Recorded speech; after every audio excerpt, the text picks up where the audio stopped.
इसका मतलब है संविधान के प्रति उनकी सोच दूषित है। जो संविधान के प्रति दूषित मानसिकता रखता है वो देश के प्रति भी ईमानदार नहीं हो सकता है। सबके संरक्षक के रूप में सबको समान रूप से बराबर का अधिकार देता है।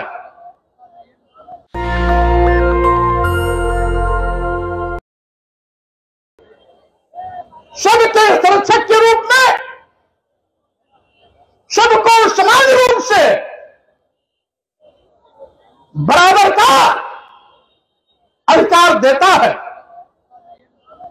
इस देश के 140 करोड़ लोगों के सम्मान और स्वाभिमान, शिक्षा, स्वास्थ्य, सुरक्षा का अधिकार देता है। आज भारतीय संविधान के अनुच्छेद 14 में इस बात की स्पष्ट व्याख्या है कि हम धर्म, जाति, लिंग और जन्म स्थान के आधार पर किसी के साथ कोई भेदभाव नहीं कर सकते। जात पात, छुआछूत, ऊंच नीच, भेदभाव का जो विषमतामूलक समाज है वो इस देश के लिए कैंसर है। दुनिया का चीन के बाद सबसे बड़ा देश भारत है, लेकिन हजारों साल तक यह गुलामी की त्रासदी झेली है। जो भारत सम्राट अशोक के जमाने में कभी सोने की चिड़िया कहा जाता था, दूध घी की नदियां बहती थी, लोगों के घरों में ताले नहीं लगाए जाते थे, मानवता का संदेश जन जन और घर घर में था, वही भारत आखिर हजारों साल तक गुलामी की त्रासदी झेलने के लिए मजबूर क्यों हुआ? इसीलिए कि हम जातियों में बटे थे, ऊंच नीच में बटे थे, छोट और छूट में बटे थे। हम बड़े, तुम छोटे, हम ऊंच, तुम नीच, इस भावना में पूरे समाज को हमारे धर्म के ठेकेदारों ने बांट दिया था। और यही कारण है साथियों, इसी मानवता का संदेश देने के लिए, जात पात, छुआछूत, ऊंच नीच की खात्मा के लिए कभी तथागत बुद्ध ने पूरे विश्व को मानवता का पाठ पढ़ाया था। इसी मानवता के संदेश को सम्राट अशोक ने घर घर पहुंचाया था। इसी बुद्ध के विचार को यह श्रावस्ती, जो बुद्ध की कर्मस्थली भी रही है, कई वर्षावास इस बौद्ध तीर्थस्थली श्रावस्ती में भगवान बुद्ध ने बिताए हैं। महाराज प्रसेनजित की राजधानी भी रही है, उपराजधानी साकेत रही है। महाराज प्रसेनजित बुद्ध के समकालीन राजा थे। महाराजा प्रसेनजित भी बौद्ध राजा थे। और साथियों, ये पूरे श्रावस्ती में, श्रावस्ती खोडस महाजनपद का एक मुख्य जनपद था जहां के राजा प्रसेनजित थे। और यहां पर भाईचारा, करुणा, मैत्री, बंधुत्व का लोग जीवन जीते थे। कोई भेदभाव नहीं, कोई ऊंच नीच छूआछूत नहीं। लेकिन ये कौन सी चीज ताकते हैं जिन्होंने हमें जातियों में बांटा, ऊंच नीच में बांटा, छूत अछूत में बांटा, भेदभाव मूलक समाज बनाया। आखिर यह विचारणीय विषय है। हजारों साल तक गुलाम रहने वाला भारत अगर इस पर गंभीरता से चिंतन नहीं करेगा तो गुलामी का खतरा फिर से भारत पर कहीं न कहीं मनाता नजर आएगा। इसीलिए सावधान रहने की आवश्यकता। जब हमारा भारतीय संविधान 140 करोड़ लोगों को समान रूप से बराबर का अधिकार देता है तो समाज के बांटने वाले लोग आखिर समाज को बांटने की कोशिश लगातार क्यों करते हैं? इसका मतलब है संविधान के प्रति उनकी सोच दूषित है। जो संविधान के प्रति दूषित मानसिकता रखता है वो देश के प्रति भी ईमानदार नहीं हो सकता है। इसीलिए मैं कहना चाहता हूं साथियों, जब भारतीय संविधान हमें विज्ञान के साथ, वैज्ञानिक सोच के साथ खड़े होने की बात करता है, भारतीय संविधान के अनुच्छेद 51 के तहत हमें इस बात का निर्देश देता है कि लोगों को ढोंग ढकोसले पाखंड अंधकार से निकालकर वैज्ञानिक सोच के साथ समाज को खड़ा करने की आवश्यकता है। अगर समाज को वैज्ञानिक सोच के साथ खड़ा करने की आवश्यकता है और हम इस बात को कहते हैं कि संविधान के अनुच्छेद 51 के तहत हमें ढोंग ढकोसले पाखंड से दूर होकर वैज्ञानिक सोच के साथ आगे बढ़ना है तो धर्म के नाम पर दुकान चलाने वाले लोगों के पेट में दर्द होता है। और साथियों, मैं कहना चाहता हूं, भारतीय संविधान ही आज हमारा सबसे बड़ा धर्म ग्रंथ है। भारतीय संविधान ही हमारा सबसे बड़ा धर्म ग्रंथ है। यही भारतीय संविधान 124 करोड़ लोगों के मान सम्मान की रक्षा करने की गारंटी देता है। यही भारतीय संविधान सभी धर्मों को समान रूप से आगे बढ़ने और अपने सोच के मुताबिक अपने धर्म का पालन करने का भी हिदायत देता है।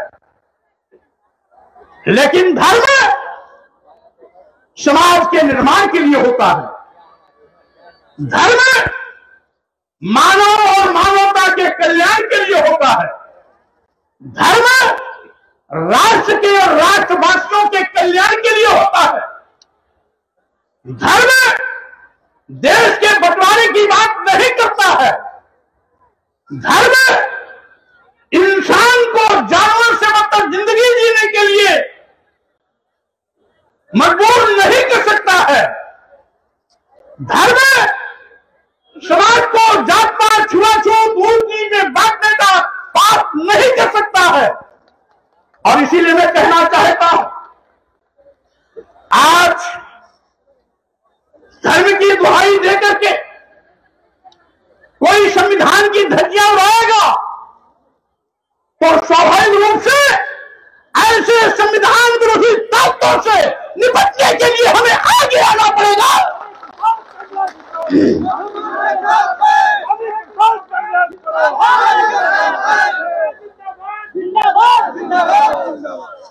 क्योंकि अगर कोई संविधान से खिलवाड़ करने की कोशिश करता है तो देश के 140 करोड़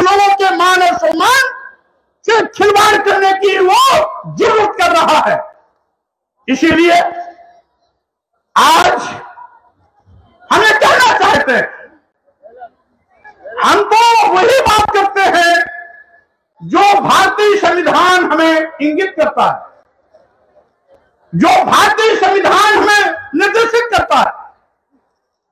लेकिन अपने को धर्म का ठेकेदार कहने वाले लोग आज देश को बांटने की कोशिश में लगे हुए हैं।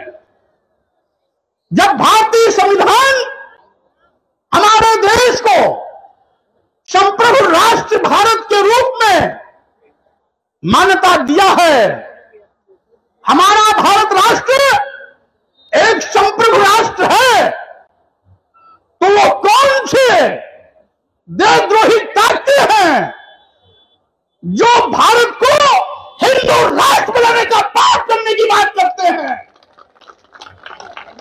यह देश तो कभी हिंदू राष्ट्र था ही नहीं। यह कभी वैदिक युग था, कभी जैन धर्म था, कई हजार साल तक बौद्ध धर्म भी था, और उसके बाद ब्राह्मण धर्म भी था, लेकिन हिंदू धर्म तो कभी था ही। जब हिंदू धर्म कभी नहीं था तो हिंदू राष्ट्र कैसे हो सकता है? और जब भारत राष्ट्र बन गया है तो भारत राष्ट्र में हिंदू राष्ट्र कैसे बन सकता है? और मैं कहना चाहता हूं साथियों, यही हिंदू महासभा के लोगों ने 1923 में देश के बंटवारे की बात उठाई थी। 1939 में जब वीर सावरकर हिंदू महासभा के राष्ट्रीय अध्यक्ष थे, तो उन्होंने इसी देश के बंटवारे की बात को द्विराष्ट्र की अवधारणा में बांटने की मांग किया था। देश आजाद हुआ 1947 में, तो उसी हिंदू महासभा के दबाव में इस देश के दो टुकड़े हुए, एक पाकिस्तान बना, एक भारत बना। यही हिंदू महासभा के लोगों ने पहले भी इस देश का बंटवारा करवाया था। आज फिर से हिंदू राष्ट्र की बात करके ये देश के बंटवारे का बीज बो रहे हैं, क्योंकि अगर हिंदू राष्ट्र की मांग करेगा तो इस्लाम धर्म को मानने वाले लोग इस्लामिक धर्म की बात, इस्लामिक राष्ट्र की बात करेंगे। जैन धर्म को मानने वाले लोग जैन राष्ट्र की मांग करेगा। सिख धर्म के लोग सिखिस्तान राष्ट्र की मांग करेंगे। बौद्ध धर्म के लोग बुद्ध बौद्ध राष्ट्र की मांग करेगा।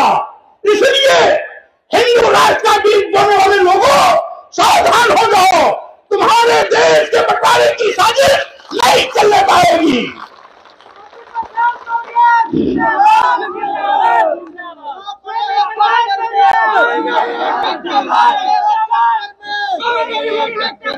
इस हिसाब से मैं कहना चाहता हूं, अगर हिंदू धर्म होता तो वेद में इसका कहीं न कहीं जिक्र होता। मैंने चारों वेद पढ़े हैं, किसी वेद में हिंदू शब्द का प्रयोग नहीं है। हमने पुराणों को भी पढ़ा है, किसी पुराण में भी हिंदू शब्द का प्रयोग नहीं है। हमने मनुस्मृति सहित कई स्मृतियां भी पढ़ी है, किसी स्मृति में भी हिंदू शब्द का प्रयोग नहीं है।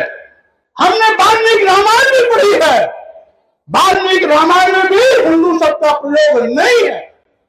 यहां तक कि आज सबसे ज्यादा चर्चित और विवादित तुलसीदास की रची गई रामचरितमानस भी हमने पढ़ा। रामचरितमानस में भी हिंदू शब्द का प्रयोग नहीं है। तो रामचरितमानस तो भी लिखी गई, तुलसीदास जी और अकबर समकालीन थे, यानी ये 13वीं 14वीं शताब्दी में लिखी गई।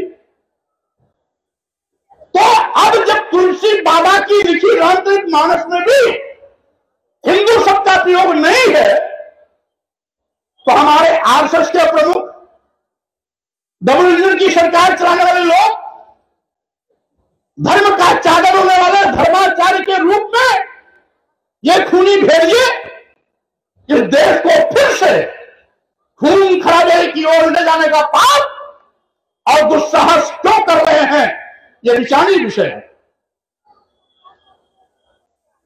यही मैं कहना चाहता हूं कि साथियों, ऐसे साजिशकर्ताओं से होशियार रहने की आवश्यकता है। आज देश की आजादी के 75 साल हो गए। अभी हमने आजादी का 76वां वर्षगांठ मनाया। डबल इंजन की सरकार भी इस अवसर पर अमृत महोत्सव मना रही है, लेकिन अमृत महोत्सव मनाने वाले माननीय मुख्यमंत्री, प्रधानमंत्री शायद भूल जाते हैं कि जिस भारतीय संविधान की कसम खा करके आप प्रधानमंत्री और मुख्यमंत्री की कुर्सी पर बैठे हो, उसे भारतीय संविधान की अवधारणा के विपरीत आपका आचरण आप पर भी कहीं न कहीं सवाल या निशान लगाता है। आप कहते हो सबका साथ, सबका विकास, सबका विश्वास, लेकिन आपने सबके विश्वास का कत्लेआम कर दिया। यह क्या विडंबना है कि देश की आजादी के 76 साल बीत जाने के बाद भी आज इस देश का सर्वोच्च पद पर बैठा हुआ संविधान प्रमुख, राष्ट्राध्यक्ष, राष्ट्रपति श्रीमती द्रौपदी मुर्मू जी दिल्ली के जगन्नाथ मंदिर में जाती है तो उनको अंदर जाने से रोक दिया जाता है, बैरिकेडिंग के बाहर रोक दिया जाता है। क्यों? क्योंकि वो आदिवासी समाज की महिला है। लेकिन उन्हीं के अधीन केंद्रीय मंत्रिमंडल का एक मंत्री जो ऊंची जात का है, वो मंदिर के गर्भगृह जाके पूजा अर्चना करता है। यानी ऊंची जात का मंत्री जो राष्ट्रपति के अधीन मंत्रिमंडल का एक छोटा मंत्री है, वो अंदर जाके पूजा करता है क्योंकि ऊंची जात का। लेकिन देश के राष्ट्रपति आदिवासी समाज की है, इसलिए सबसे बड़े पद पर बैठने के बावजूद भी वहां के पंडों ने मंदिर के अंदर जाने से रोक दिया। नतीजा है कि मजबूरी में वो बैरिकेडिंग के बाहर ही मंदिर को हाथ जोड़ करके वापस चली जाती है। यह राष्ट्रपति की बदहाली का आलम है। क्या माननीय प्रधानमंत्री को नहीं मालूम क्या? ऐसे पंडित पुजारियों पर कानूनी कार्रवाई क्यों नहीं? पूजा का कार्य सबको है और मंदिरों में जिसे हम देवी देवता भगवान कहते हैं, इस मूर्ति को बनाता कौन है? इस मूर्ति को बनाता है, गांव में हम बोलते हैं पत्थर कटा।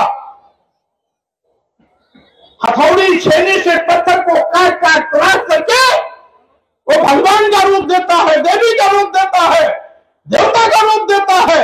लेकिन वही देवी देवता भगवान जिसको पत्थर कटा में काट काट करके तराश करके इनको महिमा मंदिर करके भगवान देवी देवता का रूप दिया, जब वो मंदिर में चला जाता है तो पत्थर कटा का प्रवेश वर्जित कर दिया जाता है, रोक दिया जाता है। आखिर क्यों? आखिर क्यों? जिसने भगवान का मूर्ति बनाया,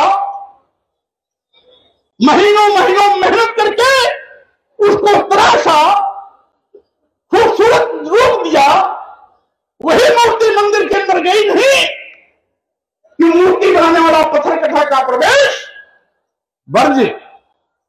यह विडंबना। यही नहीं, यह बात नहीं है, इसके पहले जो राष्ट्रपति थे माननीय रामनाथ कोविंद जी, राष्ट्रपति रहते राजस्थान के पुष्कर के ब्रह्मा मंदिर का दर्शन करने गए, उनको भी वहां के पंडित पुजारियों ने मंदिर में जाने को रोक दिया क्योंकि वो भी दलित समाज के थे। क्या आज पिछड़े और दलित इस बात का संज्ञान नहीं ले रहे हैं क्या? नारा दोगे सबका साथ, सबका विकास, सबका विश्वास, लेकिन आदिवासी समाज का अगर राष्ट्रपति की कुर्सी पर भी बैठ गया द्रौपदी मुर्मू जी के रूप में,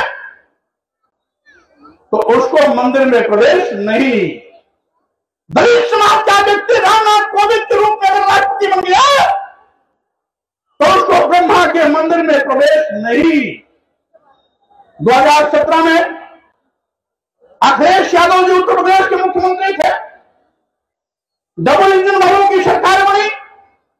यही डबल इंजन की सरकार वाले लोग जब मुख्यमंत्री आवास को अखिलेश यादव ने खाली किया, यही डबल इंजन की सरकार वाले लोग उसको पहले गोमूत्र से धुलाया,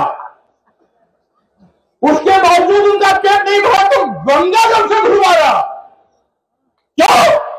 क्योंकि अखिलेश यादव जी पिछड़े समाज में पैदा हुए थे, इसलिए ऐसी घिनौनी हरकत की। अगर अखिलेश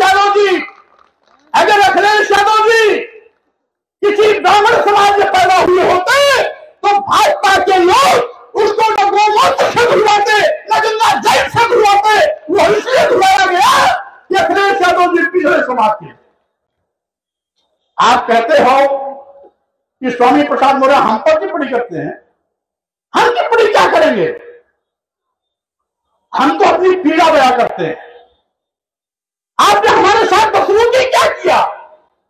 हम हजारों साल पहले की बात नहीं करते, हम तो आज की बात कर रहे हैं। द्रौपदी मुर्मू के साथ आपने क्या किया? इस देश के पूर्व में राष्ट्रपति रामनाथ कोविंद जी के साथ आपने क्या किया? मुख्यमंत्री रह चुके श्री अखिलेश यादव के साथ आपने क्या किया? हजारों साल पहले आपने क्या किया होगा, इसकी तो कल्पना करके हमारे रोए रोए थर्रा जाते। आप हमें गाली दें, हम प्रतिकार भी न करें, आप हमें अपमानित करें, हम प्रतिकार भी न करें, दुहाई दोगे कि हमारी भावना हद होती है। आप जानते हो अभी बिहार में जाति गणना हुई है, 63% पिछड़े, बिहार में 63% पिछड़े। दलित को जोड़ लिया जाए तो और अल्पसंख्यक को जोड़ लिया जाए तो आबादी हो गई 90%। सन 1931 की जाति गणना में यहां पर पिछड़ों, दलितों, आदिवासियों को सबको जोड़ लिया जाए और अल्पसंख्यक को इसमें शामिल कर लिया जाए तो इनकी आबादी लगभग 92.5%। तो 60% लोग मनमाना कराएं तो 60% लोगों की भावना बड़ी हो गई। 92% लोगों की भावनाएं रोज आहत होती हैं, इनके लिए कोई माने नहीं रहता है। ये हैं दोगले चरित्र के लोग। हमारी भावना नहीं है, इनकी भावना है। 60% लोगों की भावना है, 52% लोगों की भावना नहीं है। मैंने क्या कहा भाई? मैंने आपको अशब्द का प्रयोग तो नहीं किया, मैंने आपके खिलाफ कोई शब्द भी नहीं बोला। मैंने तो केवल इतना ही कहा था ना कि धर्म के नाम पर आप किसी को गाली नहीं दे सकते हो, धर्म के नाम पर आप अपमानित करने के लिए प्रेरित नहीं कर सकते हो, धर्म के नाम पर महिलाओं के सम्मान के साथ मजाक नहीं कर सकते हो, जासूसक शब्दों का प्रयोग करके हमें नीच और अधम नहीं कर सकते हो। हमने तो यही कहा था, ये बड़ा हम तेरी कुम्हारा सुपत किरात कोल कला। ये कौन जातियां हैं? या आदिवासी हैं, या दलित हैं, या पिछड़ी हैं। हमने क्यों नहीं कहा था भारतीय संविधान के मुताबिक अब आपको किसी के साथ अधम और नीच शब्द नहीं लगा सकते हैं। इसलिए या तो इसको संशोधित किया जाए और या इसको बैंड किया जाए। यही तो कहा था ना। क्या गलती कर दी जाए? बड़ी भावना बिगड़ गई। यानी 93 दिनों की भावना नहीं, 7 दिनों की भावना हो गई। यह भेदभाव बंद करो। आज भारतीय संविधान है जो सभी 140 करोड़ लोगों को बराबर का अधिकार है।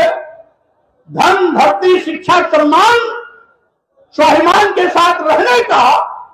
तो आप इसमें दाल भात में मुंह से चंद क्यों करना चाहते हो? आखिर हम तो महिलाओं का सम्मान करते हैं। हमारे देश की संस्कृति है यत्र नार्यस्तु पूजन्ते रमन्ते तत्तदेवता। जहां स्त्रियों का सम्मान होता है वहीं पर स्वर्ग वास होता है, वहीं पर स्वर्ग का वास होता है, वही स्वर्ग होता है। और अभी हम नवरात्र में लगातार कोई न कोई देवी की पूजा करते रहे, तो दिखाने के लिए तो देवी की पूजा और लिखा पढ़ोगे क्या कि ढोल गमार सूद पशु नारी सकल कामना के अत्याचार।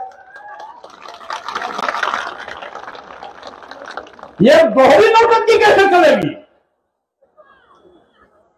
और हमारे साथी कहें डबल नीति सरकार को डबल नीति भी चलेगी। सही पकड़ा आपने।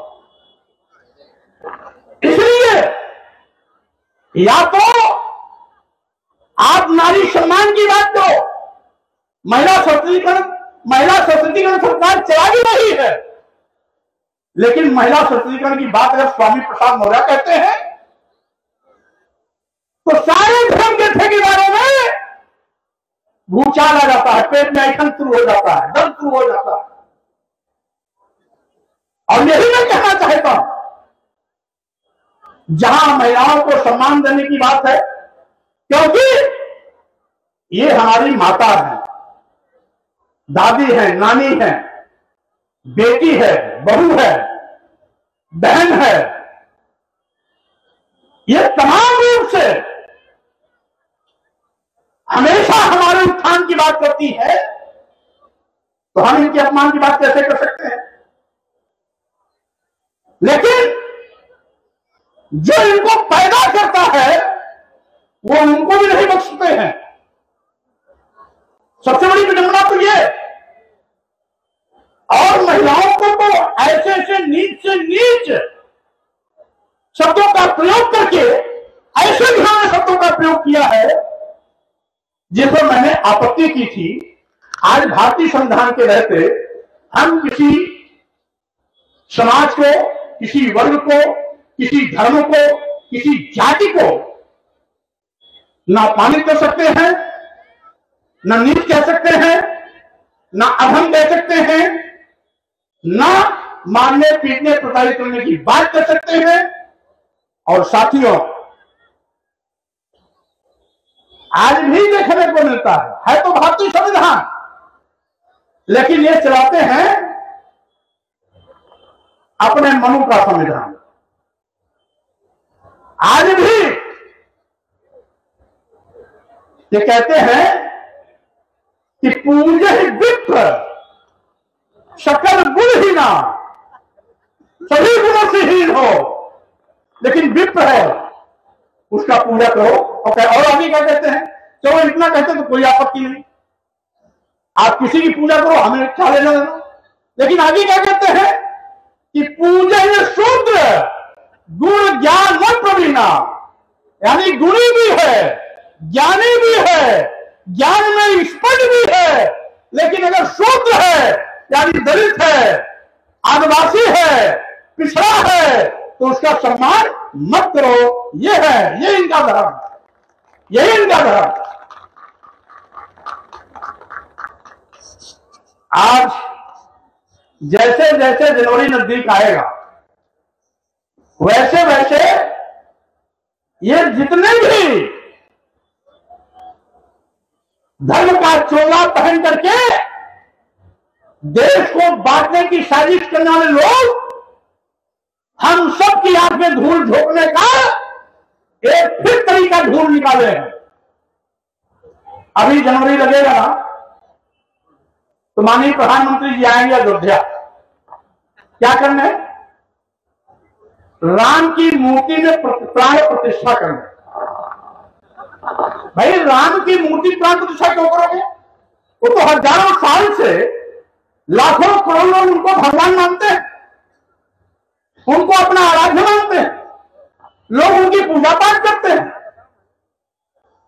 तो जिसको हजारों लाखों साल से लोग मानते हैं, जानते हैं, पूजा पाठ करते हैं, उनमें प्राण प्रतिष्ठा क्या करोगे आप? यानी ये प्राण प्रतिष्ठा करने वाले लोग प्राण प्रतिष्ठा का नाटक करके ये साबित करना चाहते हैं कि भगवान श्री बड़ा कोई और है तो वह प्राण प्रतिष्ठा करने वाला है। नहीं समझे?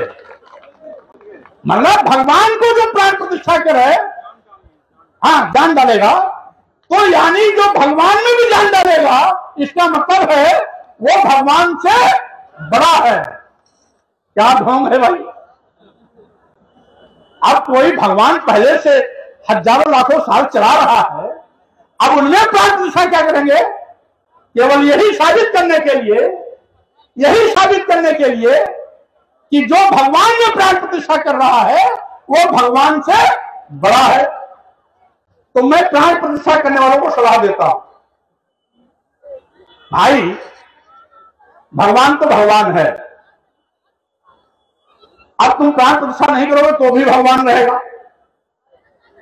तुम्हारे प्राण प्रतिष्ठा से भगवान की महिमा ना घटनी है ना बढ़नी है, क्योंकि वो पहले से पूजा जा रहा है। इसलिए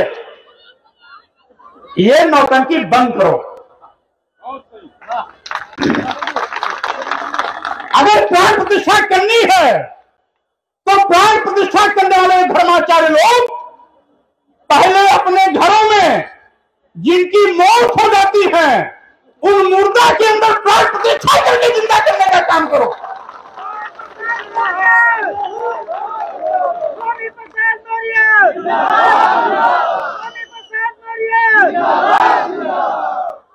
यानी धर्माचार्य के घरों में ही मौतें होती होंगी, उनके भी बाप दादा मां घर में कोई कोई मरता होगा। अगर प्राण प्रतिष्ठा सच है तो अपने घर में जिनकी मौतें हुई हैं उनमें प्राण प्रतिष्ठा क्यों नहीं करते?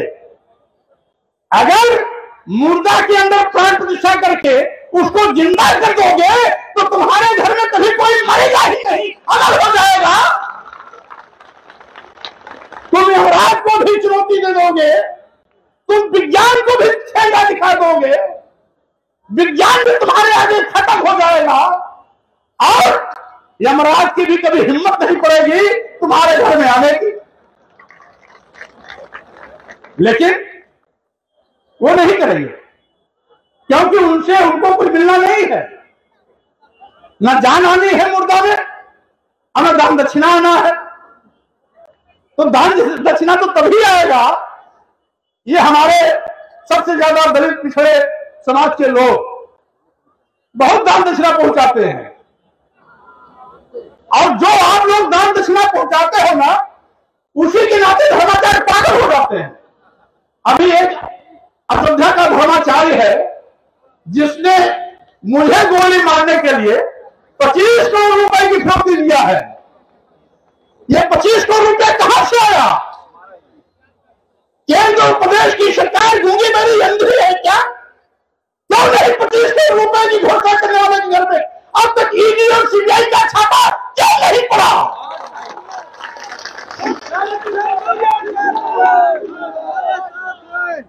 इसलिए मैं कहना चाहता हूं साथियों,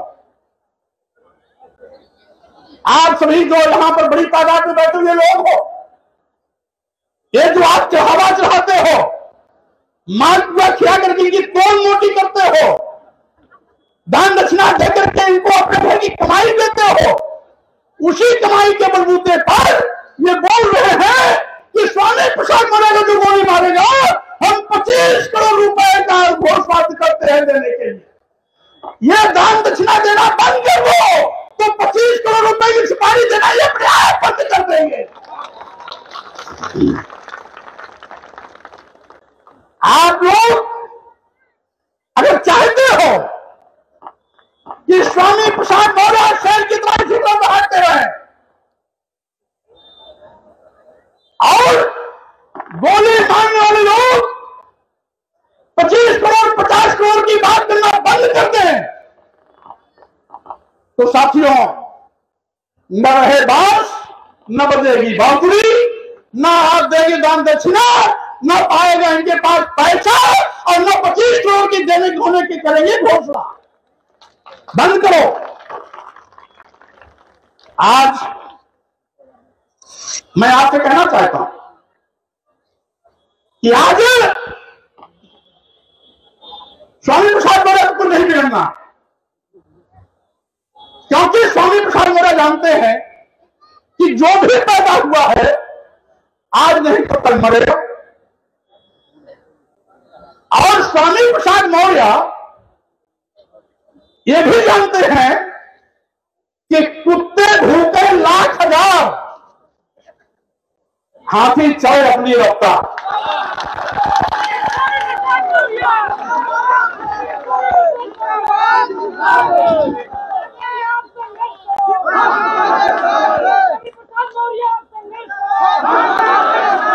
इसलिए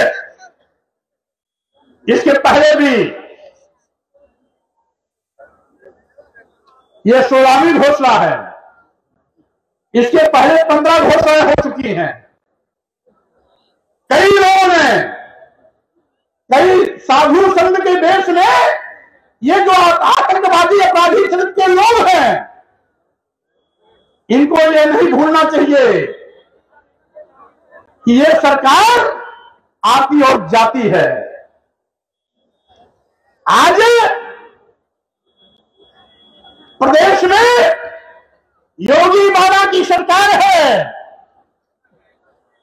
तो कल किसी और की सरकार होगी।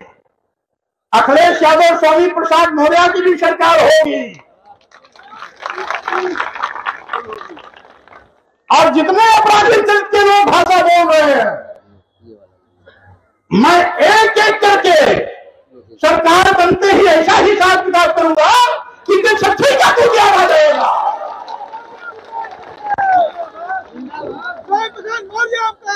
इसलिए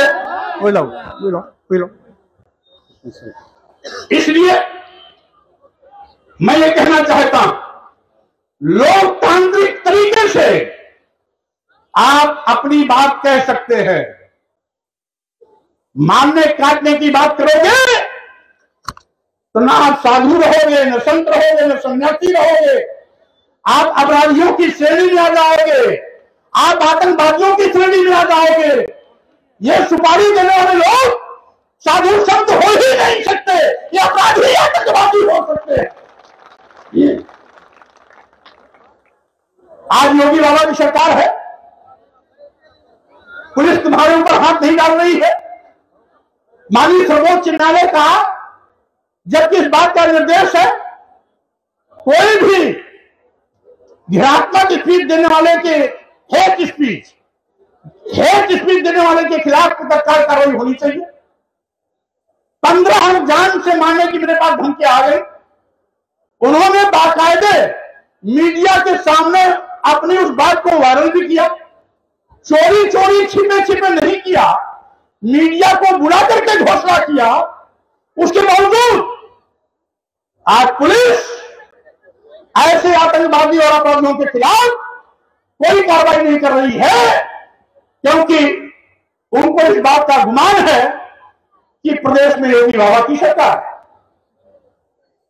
लेकिन साथियों, मैं आपसे कहना चाहता हूं,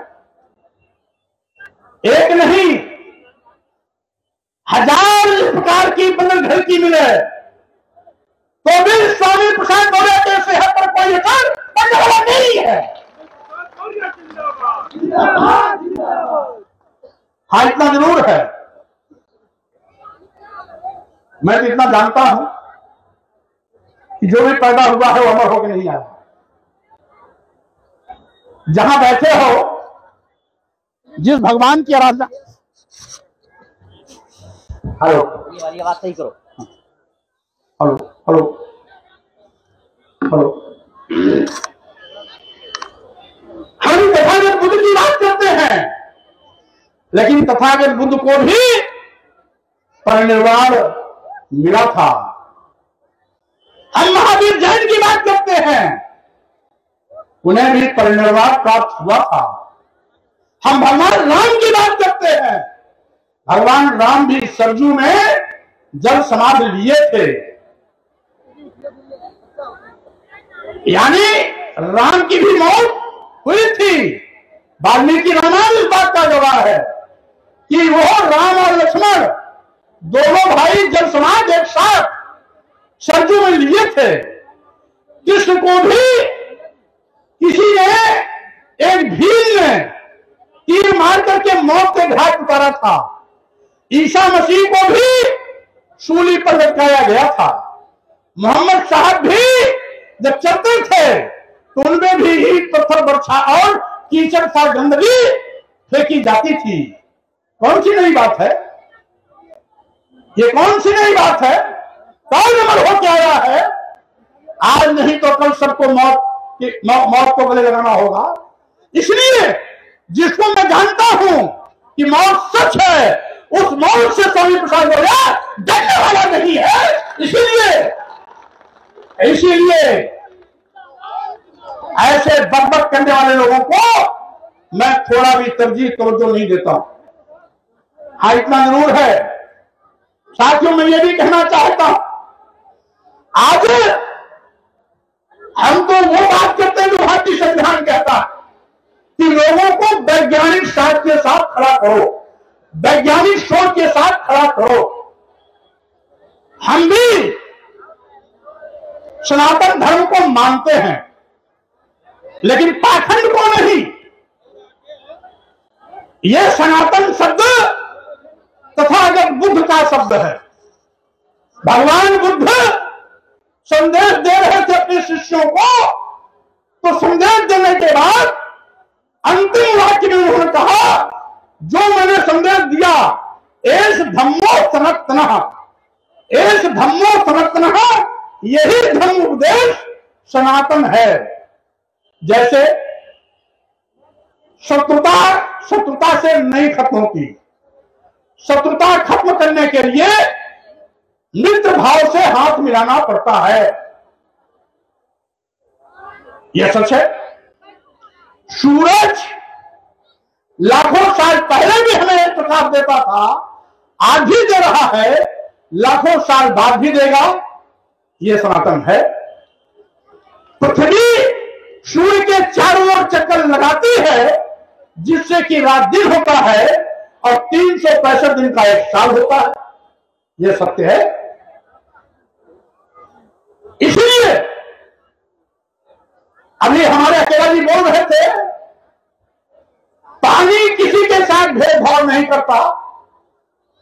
आप किसी भी नदी तालाब में, सरजू घाघरा गंगा कुछ भी हो, कोई जाके नहाए, वो नहीं कहेगा अरे तुम दलित हो मत ना हो, तुम आदिवासी हो मत ना हो। पंडित पुजारी रोक सकते हैं, लेकिन गंगा जमुना या नदियां किसी को भी पानी पीने से, नहाने से मना नहीं कर सकती। हवा सबके लिए चलती है। यही सनातन है। हवा जाति देख के नहीं चलती, धर्म देख के नहीं चलती। तुम हिंदू हो, तुम हवा ले सकते हो। तुम मुसलमान ईसाई हो, तुम हवा नहीं ले सकते हो। वो बंटवारा नहीं करती।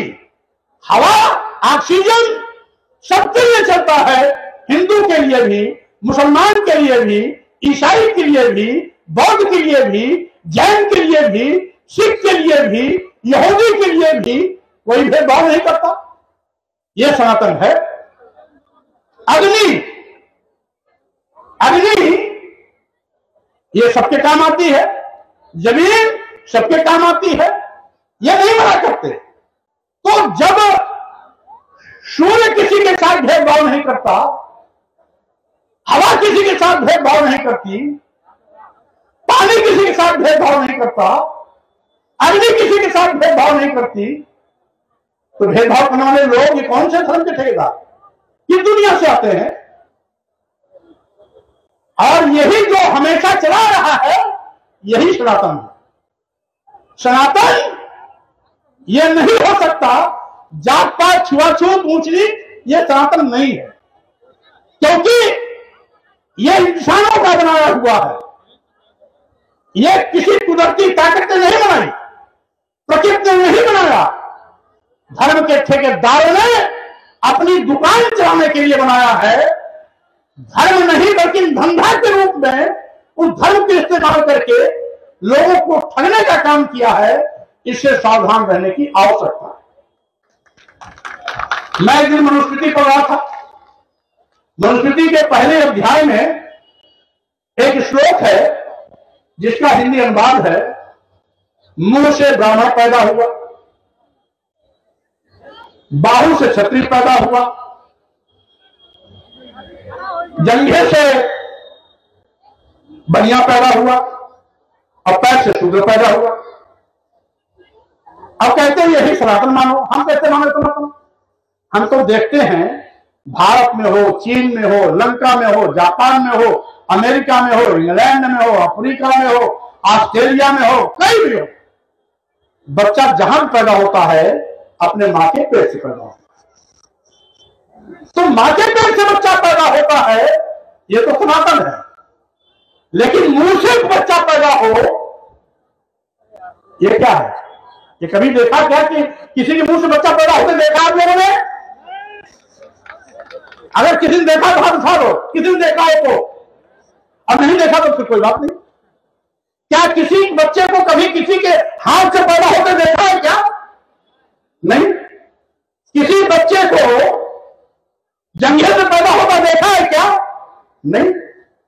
किसी व्यक्ति को पैर से पैदा होते देखा है क्या? नहीं। कहते हैं ये सनातन है। कैसे सनातन है भाई?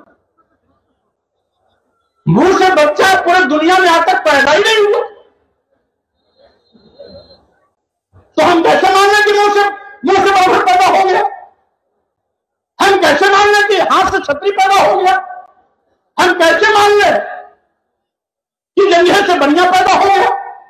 हम कैसे मान लें कि पैर से शूद्र पैदा हो गया? केवल मनुस्मृति में लिख देने से पैदा हो जाएगा क्या कोई? यह धोखा है। इसीलिए मैं कहता हूं ये धर्म नहीं, ये धोखा है। धर्म क्या है?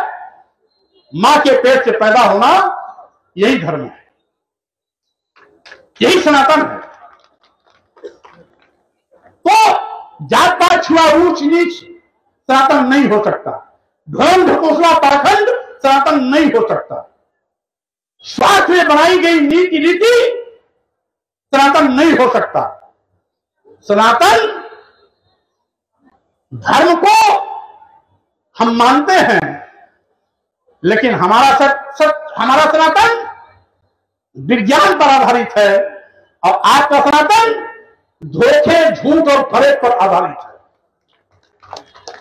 और इसीलिए साथियों मैं कहना चाहता हूं कि आज हमारे सामाजिक परिवर्तन के महापुरुषों ने जो लड़ाई लड़ी है, हम तो उन्हीं के इस अभियान को आगे बढ़ाने का काम कर रहे हैं।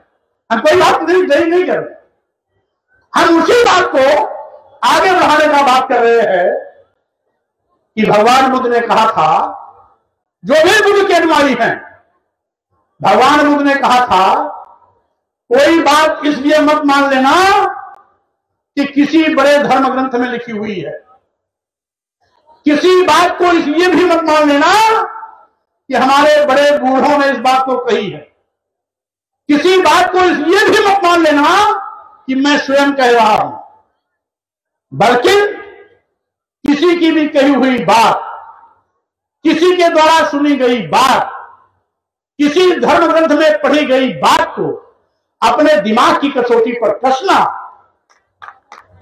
और उस कसौटी पर अगर वो खरा उतरे तब उसे मानना, अन्यथा मत मानना। यानी पहले जानो तब मानो। और धर्म के लोग क्या कहते हैं, नहीं हम जो करें वो मानो। बुद्ध और अन्य में यही अंतर है। और धर्म के लोग कहते हैं जो मैं कर रहा हूं उसी को मानो। भगवान बुद्ध ने कहा था नहीं, मैं ही कुछ कहता हूं तो भी मत मानो। उसको कसौटी पर कसो, दिमाग बुद्धि की कसौटी पर कसो। अगर वो मानव कल्याण के लिए हितकारी है, उस बात से मानवता का कल्याण हो रहा है, मानवता मजबूत हो रही है, मानवता का सम्मान हो रहा है, तो उस बात को मानो, अन्यथा मत मानो। इसीलिए बुद्ध ने संदेश दिया भारत में, लेकिन दुनिया के 50 देश से भी ज्यादा आज बुद्ध के अनुयायी, 50 से भी ज्यादा। रूस, सोवियत रूस जो 100% कम्युनिस्ट देश था, चीन जो 100% कम्युनिस्ट देश था, आज चीन में 85% लोग बुद्धिस्ट हो गए। आज वो रूस नहीं, जापान का तो राष्ट्रधर्म ही बौद्ध धर्म, लंका का तो राष्ट्रधर्म ही बौद्ध धर्म है। तमाम ऐसे देश है जहां का राष्ट्रधर्म आज भी बौद्ध धर्म है। मैं पूरे इतिहास में नहीं जाना चाहता, समय लंबा हो जाएगा, वैसे ही बहुत लंबा हो गया। मैं इतना कहना चाहता हूं कि साथियों, सोवियत रूस जो 100% कम्युनिस्ट था, आज वहां पर भी बड़ी तेजी के साथ बौद्ध धर्म का विस्तार हो रहा है। वहां इंडिया के लोग वह नहीं विस्तार करने, केवल उनकी विचारधारा को मानते हुए आज दुनिया के लोग ज्यादा से ज्यादा मानने लगे हैं, क्योंकि बुद्ध का धर्म, बुद्ध की कही गई बात, बुद्ध का विचार वैज्ञानिक है, ढोंग ढकोसला पाखंड से दूर है, मानवता का संदेश देने वाली है, समाज को करुणा मैत्री बंधुत्व के साथ जोड़ती है, समाज को बांटती नहीं है बल्कि समाज को जोड़ती है। इसीलिए बुद्ध के विचारों का विस्तार पूरी दुनिया में हो रहा है। इसीलिए साथियों, आज की इस अवसर पर मैं अपने आयोजक साथियों को बहुत बधाई और धन्यवाद देना चाहता हूं, जिन्होंने आज से 30 साल पहले यहां पर अशोक विजय धम्मदशमी और बौद्ध सम्मेलन की शुरुआत की थी। भाई रक्षाराम मौर्य जी ने, जिसमें यहां 200, 400, 500 लोगों के भीड़ का कार्यक्रम किया करते थे, मैं उस समय भी आता था। और जब आज लाखों का मजमा यहां इकट्ठा होने लगा तो भी मैं आता हूं। आज मैं न केवल आयोजक मंडल को बधाई देना चाहता हूं, बल्कि उन समूचे श्रावस्ती को जो बुद्ध की धरती श्रावस्ती रही है, जहां पर कई वर्षावास इस श्रावस्ती की धरती पर बुद्ध ने बिताए, जो भगवान बुद्ध की कर्मस्थली रही है। उन श्रावस्ती के लोगों ने बुद्ध के कर्मों को दिनों दिन उत्तरोत्तर बढ़ाते हुए लाखों की भीड़ तक पहुंचाने का काम किया। आज पूरे श्रावस्ती के सभी बौद्ध मठों में इसी प्रकार से खचाखच भीड़ हर जगह भरी पड़ी हुई है। ये लाखों का मजमा यद्यपि हो रहा श्रावस्ती पर, आने वाले दिनों में पूरे उत्तर प्रदेश और देश के लिए मार्गदर्शक की भूमिका में यह श्रावस्ती का कार्यक्रम निभाने का काम करेगा। इसलिए इस उमड़े हुए जनसभा को भी मैं नमो बुद्धाय बोलता हूं। सभी भाइयों बहनों नौजवान साथियों को मैं बधाई शुभकामना देता हूं कि अशोक विजयदशमी के अवसर पर, जो कि करुणा मैत्री बंधुत्व का त्योहार है, भाईचारे का त्योहार है, समता का त्योहार है, मानवता का त्योहार है, इस त्योहार को आप और भी धूमधाम से मनाएं। आज श्रावस्ती में मना रहे हैं, कल गांव गांव में मनाएं। आज केवल श्रावस्ती में हो रहा है, आने वाले दिनों में आपके बलरामपुर में भी हो, बहराइच में भी हो, गोंडा में भी हो। यद्यपि यहाँ के लोग यहाँ आएंगे, बहराइच के लोग भी आएंगे, बलरामपुर के भी लोग हैं, गोंडा के भी लोग हैं। इसलिए मैं सबको बधाई शुभकामना देते हुए आपसे केवल इतनी कहना चाहता हूं, एक ही साधे सब सधे, सब साधे सब जाए। दाएं बाएं देखने के बजाय भारतीय संविधान निर्माता धर्म को जवाब डॉक्टर देते हुए हमारे हजारों साल से लूटे हुए सम्मान को, स्वाभिमान को हमें वापस दिया है। धर्म के नाम पर धर्म के ठेकेदारों ने हजारों साल तक हमें धन, धरती, शिक्षा, सम्मान से वंचित किया था। आज वह क्या हमें मिला है। तो आज भी दूषित मानसिकता के लोग प्रधानमंत्री, मुख्यमंत्री बनने के बाद अघोषित रूप से भारतीय संविधान को निष्प्रभावी करने की कोशिश कर रहे हैं। भारतीय संविधान के अनुच्छेद 15(4)(16)(4) के अंतर्गत हमारे दलित आदिवासी समाज के भाइयों बहनों को आरक्षण का अधिकार मिला है। जब से डबल इंजन की सरकार आई, सरकारी नौकरियां तो गए, और सरकारी नौकरियों के साथ साथ अगर यदा कदा कोई सरकारी नौकरी आ भी गई, विज्ञापन आ भी गया, तो कभी उसमें एससी का सफाया तो कभी एसटी का सफाया। अनुच्छेद 340 के अंतर्गत भारतीय संविधान ने प्रदेश और केंद्र सरकार को इस बात का अधिकार दिया कि आयोग समय समय पर आयोग का गठन कर सामाजिक शैक्षणिक पिछड़ेपन के आधार पर पिछड़ी जातियों को भी आरक्षण दे, जिसके तहत काला काले कर आयोग बनाओ। रद्दी की टोकरी भी चला गया, मंडल आयोग की सिफारिशें लागू हुई, 52 के बजाय मात्र 27% आरक्षण मिल रहा है। तो साथियों, उस आरक्षण को भी यह सरकार अलिखित रूप से शून्य करती जा रही है। यही नहीं, आज जब से सरकार डबल इंजन की बनी है, नौजवानों पर आफत का पहाड़ टूटा है।